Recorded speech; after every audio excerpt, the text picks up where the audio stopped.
Olá, turma, bom dia, tudo bem com vocês? Hoje vamos dar continuidade ao estudo do realismo no Brasil com o escritor Machado de Assis, a figura mais importante desse realismo no Brasil. A gente costuma dividir a obra do Machado de Assis em duas fases. A primeira fase é uma fase mais romântica, ou a fase dele de amadurecimento, né, como é conhecida, em que ele, possui obras, possui escritos que apresentam alguns ideais românticos. A segunda fase já é a fase realista, a fase dele de maturidade. Então, Machado de Assis, ele foi romancista, foi contista, foi poeta. Além disso, escreveu peças de teatro, inúmeras críticas, crônicas e correspondências. É praticamente um autor completo. Então vamos falar aí sobre a prosa dele na sua primeira fase, na fase um pouco mais romântica, a fase de amadurecimento. Ele sempre, foi um ótimo crítico literário, principalmente da sua própria obra, Então, aqui tem um trecho para a gente analisar.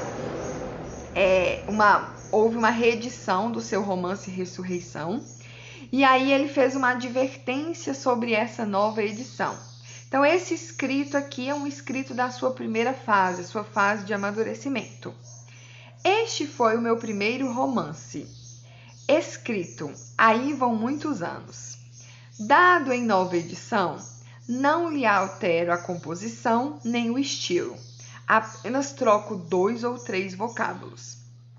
Como outros que vieram depois, e alguns contos e novelas de então, pertence à primeira fase da minha vida literária.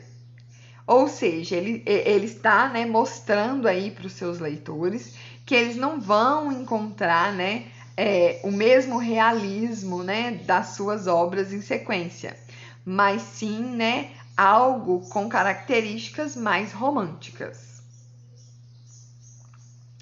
Na segunda fase, que é a fase que verdadeiramente nos interessa, a fase realista, Machado de Assis, ele tem obras-primas tanto como romancista como contista.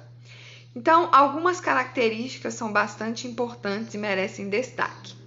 A análise psicológica dos personagens, o egoísmo, o pessimismo, o negativismo, Além disso, há uma linguagem muito correta, clássica, as frases, são curtas, os capítulos, Machado de Assis tem uma técnica importante, que é a técnica dos capítulos curtos, para facilitar o entendimento do leitor, e há também uma conversa com o leitor.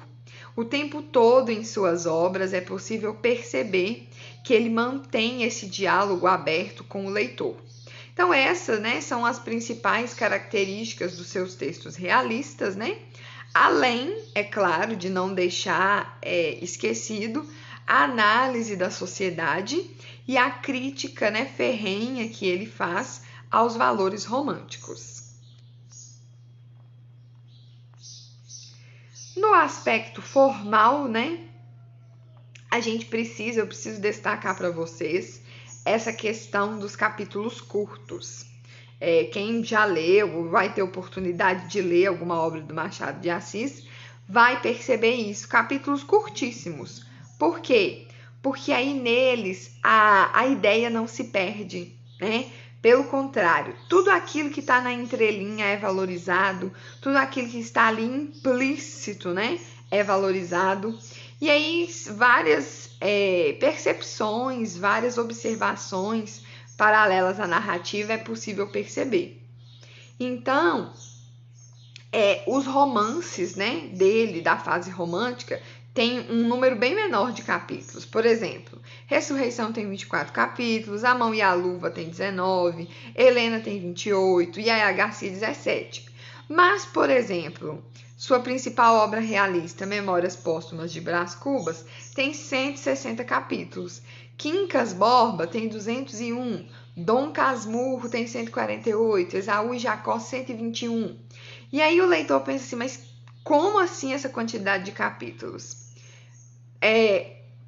São duas, às vezes, capítulos de 2, 3 páginas para facilitar as ideias, para que as ideias não se percam e para que o leitor mantenha esse diálogo e pensamento fiel e aberto com o autor da obra.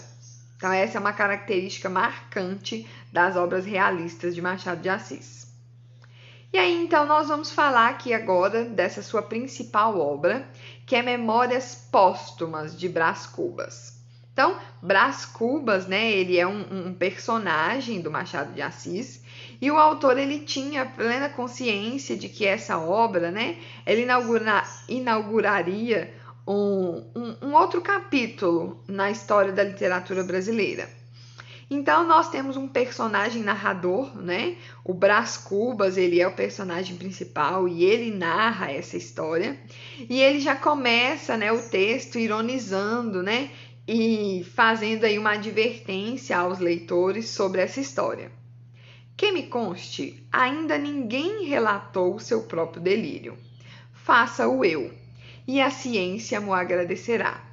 Se o leitor não é dado à contemplação destes fenômenos mentais, pode saltar o capítulo, vá direto à narração.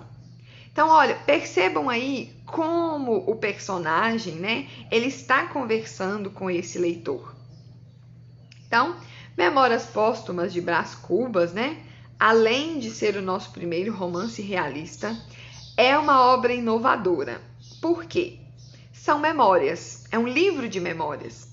Mas essas memórias são póstumas. O que isso quer dizer? O narrador ele já morreu, Brás Cubas já morreu. E aí, após a morte, ele volta, né, para nos contar todas essas suas memórias. E aí a gente pensa, né, qual que é o objetivo do Machado de Assis criar aí um personagem que vai contar suas histórias depois de morto? Para narrar a sua vida com total isenção, né? O Brás Cubas, ele teria que estar totalmente desvinculado com a sociedade, com a sua própria vida. Então, a morte, ela é um elemento que favorece a sinceridade. O narrador, né? Ele tem um descomprometimento ali, porque ele já morreu. Ele já está enterrado, ele já foi comido pelos vermes, ele não tem mais nenhum vínculo afetivo, emocional com nenhum dos outros personagens que ali, né, ele vai contar o que aconteceu. Então, essa é uma total inovação para essa obra realista. E aí, então, nós vamos analisar aqui alguns trechos da obra e vamos perceber características que são importantes para essa obra. Então, primeiro, há uma crítica ferrenha ao romantismo. Então, durante toda a obra é possível perceber que Machado de Assis critica, né, os autores românticos, critica os ideais românticos. Vamos perceber como aqui através desse trecho. Ao cabo, era um lindo garçom, lindo e audaz, que entrava na vida de botas e esporas, chicote na mão e sangue nas veias, cavalgando um corcel nervoso, rijo, veloz, como o corcel das antigas baladas, que o romantismo foi buscar ao castelo medieval para dar com ele nas ruas do nosso século. Então, olhem, percebam, o pior é que o estafaram a tal ponto que foi preciso deitá-lo à margem, onde o realismo o veio achar, comido de lazeira e vermes, e por compaixão o transportou para os seus livros. Então, em trechos como esse, é possível perceber ferrenhamente a crítica, né, do autor Machado de Assis ao romantismo. Ele também faz uma crítica à vida. Vocês vão perceber aqui que nesse trecho a gente consegue ver a essência do que seria um defunto autor, né? Alguém que está morto e vai escrever ali. Talvez espante ao leitor a franqueza com que lhe exponho e realço a minha mediocridade. Advirto que a franqueza é a primeira virtude de um defunto. O defunto está morto, Ele não precisa se preocupar em mentir, né? Na vida, o olhar da opinião, o contraste dos interesses, a luta das cobiças obrigam a gente a calar os trapos velhos, a disfarçar os rasgões e os remendos, a não estender ao mundo as revelações que faz a consciência.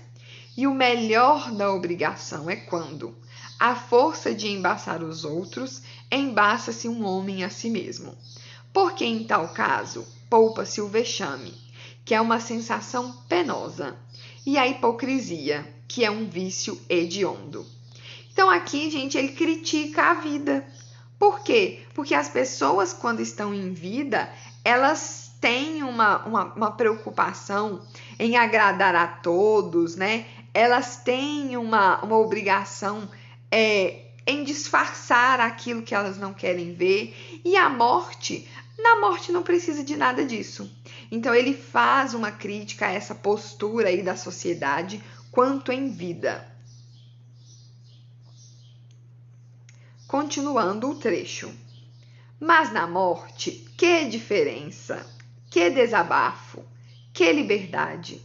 Como a gente pode sacudir fora a capa, deitar ao fosso as lantejoulas, despregar-se, despintar-se, desafeitar-se, confessar lisamente o que foi e o que deixou de ser?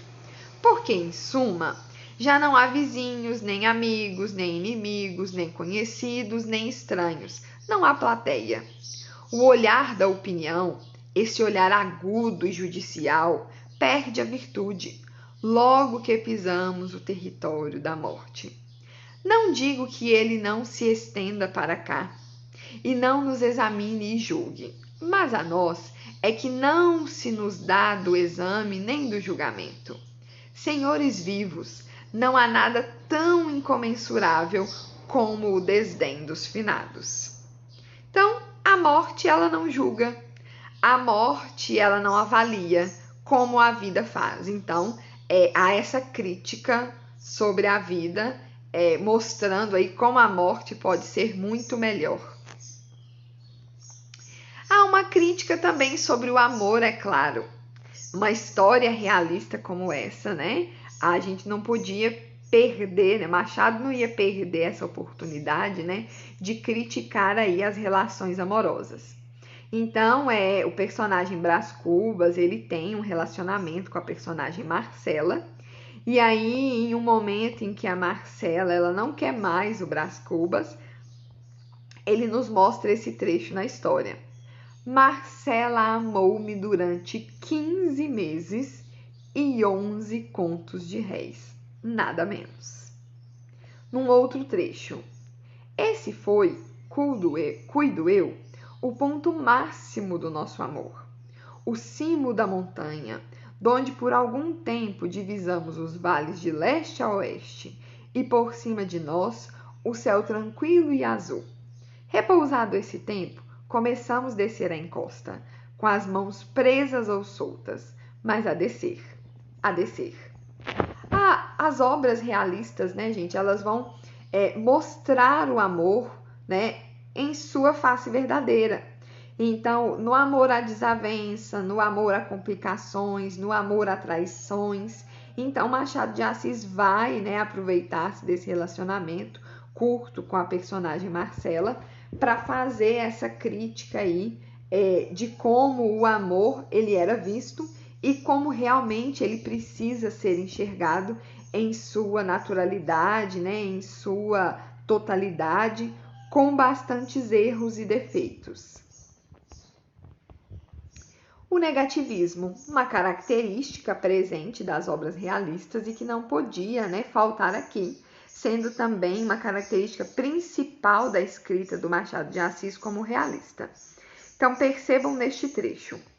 Somadas umas coisas e outras, qualquer pessoa imaginará que não houve míngua nem sobra, e, consequentemente, que saí quite com a vida. Então, as pessoas sempre, né, gente, quando alguém morre, há uma tendência, né, de valorizar a pessoa, há uma tendência de pensar que ela viveu ali o seu melhor momento e que ela foi ali, né, embora, quite com a vida. que ela não deixou ali nenhum pedaço, nenhum traço, nada para trás. Mas não é bem assim. E imaginará mal, porque ao chegar a este outro lado do mistério, achei-me com um pequeno saldo, que é a derradeira negativa deste capítulo de negativas. Não tive filhos. Não transmiti a nenhuma criatura o legado da nossa miséria. Então, vamos pensar nessa sociedade, né? Ter filho, manter uma descendência, era algo de extrema importância. Era algo bem visto pela sociedade. E o personagem Brás Cubas, ele não consegue fazer isso. Ele não deixa ninguém, né? Ele não deixa nenhum legado para ninguém, mesmo que seja um legado de miséria. Então, nesse capítulo em que ele vai fazer essa crítica ao negativismo, né? Um capítulo de negativas, a derradeira negativa, ele percebe isso e percebe com um certo pesar, porque no fim das contas, ter uma família, ter alguém por quem sofrer, né? Alguém que vai sofrer quando você for embora, nem isso ele teve. Nem deixar alguém, né, na miséria, ele conseguiu deixar. Ele faz também, né, uma crítica, né, ao humanitismo. O que é esse humanitismo? O humanitismo é um sistema filosófico que foi elaborado por um outro personagem do Machado de Assis, o Quincas Borba. Quincas Borba é um personagem que aparece no romance do Brás Cubas, mas ele também tem a sua própria história.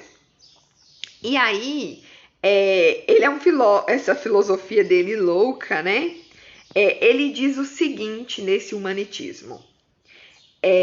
Ele estava numa conversa com o Brás Cubas e mostra um pedaço de frango, né, que ele estava comendo. E aí ele fala desse frango. Olha, esse frango, ele nutriu-se de milho que foi plantado por um africano. E esse africano, ele pode ter sido, né, suponhamos, importado de Angola. Nasceu esse africano, cresceu, foi vendido. Um navio o trouxe, um navio construído de madeira cortada no mato por 10 ou 12 homens, levado antes do aparelho náutico. Assim, este frango que eu almocei agora mesmo é o resultado de uma multidão de esforços e lutas, executados com o único fim de dar mate ao meu apetite, por velas, que 8 ou 10 homens teceram, sem contar a cordoalha e outras. Então, percebam dessa dificuldade, de como as coisas, né, são difíceis. Então, ele faz uma crítica, né? Ele mostra, na verdade, essa realidade, que não é um simples frango que está ali à mesa, mas todo um por detrás que aconteceu para que esse frango chegasse ali. Então, há uma análise de como a sociedade realmente funciona. E aí a gente tem, né, um outro trecho que também fala sobre isso. O encontro de duas expansões, ou a expansão de duas formas, pode determinar a supressão de uma delas, mas rigorosamente não há morte, não há vida, porque a supressão de uma é a condição da sobrevivência da outra, e a destruição não atinge o princípio universal e comum. Um pensamento louco, mas que mostra, né, essa questão de como vida e morte, né, estão ali tão juntas. Uma questão que os realistas vão abordar em suas obras. A morte, ela não era falada com essa naturalidade, com essa realidade, né, nas obras românticas. Então, gente, tô finalizando aqui essa análise, então, dessas características no romance do Brás Cubas. E aí, agora eu quero falar com vocês, né, de outros romances, né, que são importantes para o Machado de Assis. Eu não coloquei aqui o enredo do Brás Cubas, porque eu vou disponibilizar aí, junto com a aula, um link de um vídeo para vocês assistirem, né, contando aí de maneira bem detalhada esse enredo de Memórias Póstumas de Brás Cubas. Então, Quincas Borba, né, é um outro romance, né, do Machado de Assis, narrado em terceira pessoa, e que possui aí uma análise, né, da degregação psicológica e financeira do Rubião, que foi um humilde, né, professor aí do interior de Minas Gerais, que recebeu uma herança do Quincas Borba, que, como eu já disse, foi um filósofo, né, fundador desse humanitismo. Então, o Rubião, ele é um dos poucos personagens do Machado de Assis que é bom, tá? Que tem uma índole boa, né? Que é honesto, que é descendente, até que essa loucura toda aí do humanitismo, ela vai ser colocada aí em prática e vai, né, em sua essência, atrapalhar aí a vida do Rubião. Então, nessa história, o Rubião ele morre pobre, morre louco, acreditando ser o Napoleão Bonaparte. No auge aí, né, da sua loucura, né, ele encerra toda a sociedade e o humanitismo com uma frase que é célebre, que é importante: ao vencedor, as batatas. Então, quando vocês virem aí essa frase, né, essa frase é utilizada nesse romance.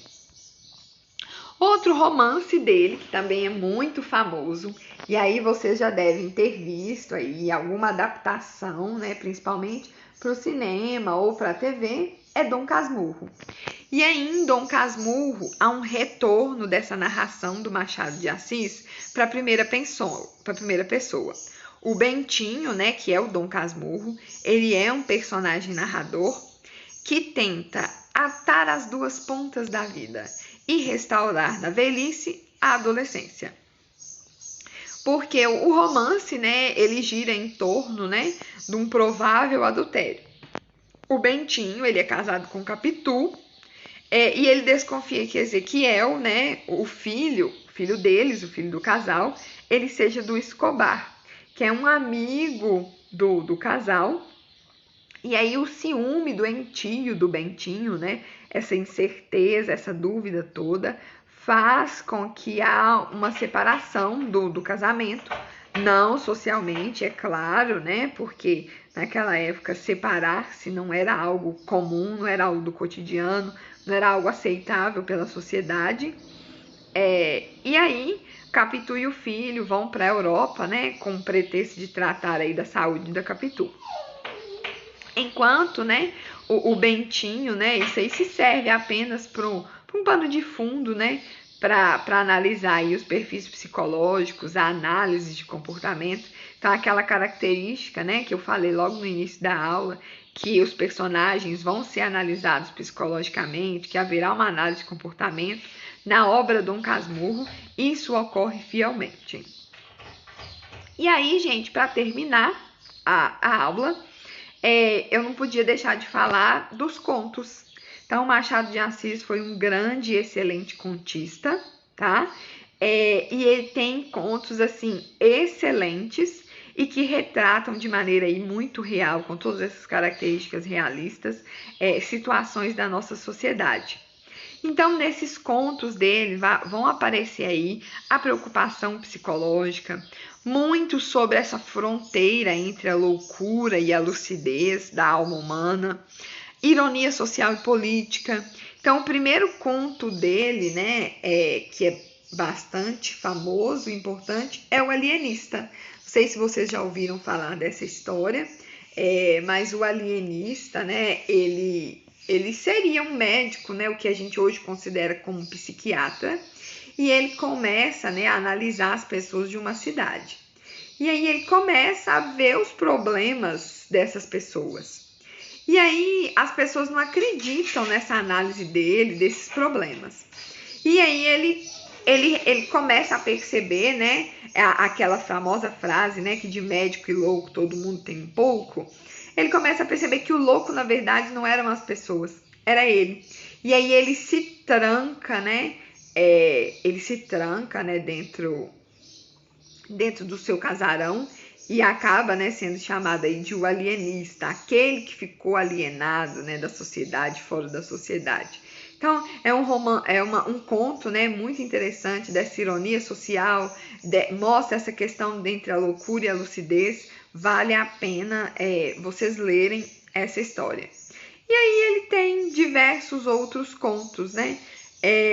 Ele abriu um volume, né, que foi titulado aí de Papéis Avulsos. E aí nessa história a gente tem A Cartomante, que é uma obra excelente, é um conto excelente que fala sobre questão de traição, muito legal. Missa do Galo, Igreja do Diabo, A Causa Secreta, Entre Santos, um apólogo, né, que é aquela historinha da linha e da agulha. Vocês já, com certeza, já tiveram oportunidade de ler essa história. Então, é realmente aí muito interessante aí esses contos dele, na verdade, né? Então, aqui eu vou encerrar a aula sobre essas características do Machado de Assis. E aí, gente, eu vou deixar o vídeo, como eu falei, para vocês verem o enredo de Memórias Póstumas de Brás Cubas, ok? Assim, vou deixar também o PowerPoint da aula para que quem quiser imprimir, colar no caderno, né? E para ficar mais fácil aí de fazer suas anotações. No mais, um abraço para vocês e até a próxima.